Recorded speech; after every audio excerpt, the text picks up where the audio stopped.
بسبب الفساد وبسبب توزيع المغانم. لا حد يقول لا، كلها تريد مغانم، لا حد يقول لا، كل الوزراء يريدون مغانم، المن لأحزابهم.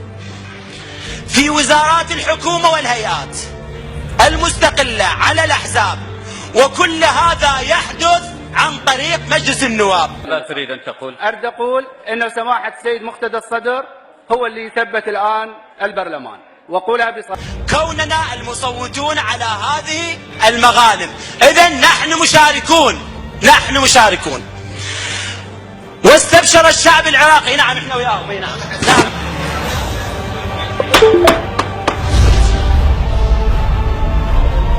أحد ولا تأخذني في الله لومة لائم. واستبشر الشعب العراقي خيرا بعد الاعتصامات والمظاهرات المليونية. لم يردنا الشك برئيسنا رئيس البرلمان ممثل الشعب العراقي انه سوف يحاسب ويعاقب من لا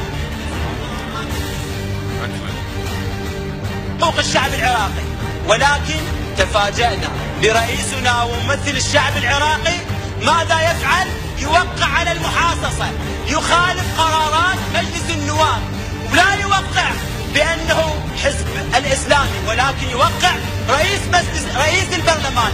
ونحن لم نفوضك بأن توافق على المحاصصة. فأنت يا سيد الرئيس خالفت النظام الداخلي، خالفت النظام الداخلي بالمادة 4 اقراها، وخالفت النظام الداخلي بالمادة 6 اقراها، وخالفت النظام الداخلي بالمادة 11 اقراها، وخالفت النظام الداخلي بالمادة 34، وخالفت الدستور بالمادة 5، وخالفت الدستور بالمادة 50. لذلك وحسب النظام الداخلي سيادة الرئيس